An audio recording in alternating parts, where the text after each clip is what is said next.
dəri xəstəlikləri son vaxtlarda hədsiz çox geniş yayılıb. Onun səbəblərindən biri təbii ki, qida məsələsidir. Kimyəvi tərkibli qidalarla insanlar mənşəyi bilinməyən qidalarla qidalanırlar. Fast food qidalarını yeməklərindən uşaqlar xüsusilə təbii ki, orada müxtəlif reklamlar da rol oynayır, istifadə edirlər və onlar da hamımız bilirik ki, əksəriyyəti bir... Məsələn, dadlandırıcı nə varsa tərkibində? Ora kimyəvi maddələrdir və onlar təbii ki, təbii ayrı evdə hazırlansa başqa, o küçədə, nə bilim, haradasa hazırlananlar, təbii ki, onlar kimyəvi maddələrdir, o da nə yiysən olsan, xüsusilə uşaq orqanizmi çox həssas olur. Verirsən, uşaq səpir və yaxud da ki, qəbizlik yaranır, köp yaranır, ya ishal yaranır. Bundan başqa da dəri xəstəliklərinin ən çox yayılanı dəmirovdur.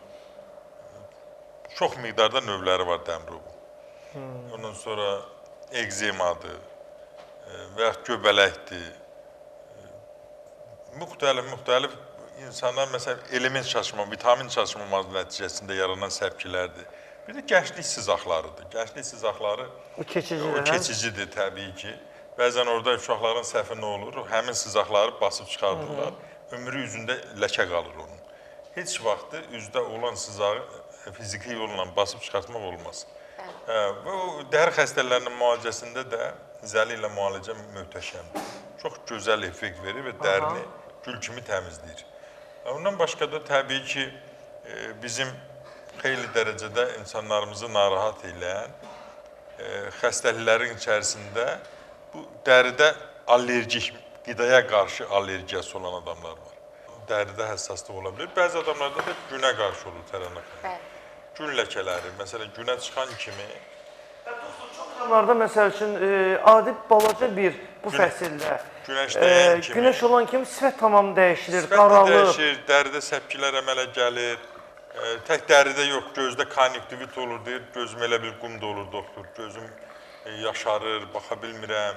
O adamlara elə indidən deyirəm ki, gözündə bahar konjüktivit olan adamlara ki, eynək taxın, qara günəş eynəyi taxın. Bir də dərinizi qoruyun. Çox qəribədir, məsələn, mən Malaziyada gördüm. Orada insanlar günəşdən qorunmaq üçün başlarına bizim çətir kimi götürdüyümüzü əlsiz, tutalqarsız çətiri taxırlar başlarına. İşinlə, gücünlə, çünki bütün günü günəşin altındadır.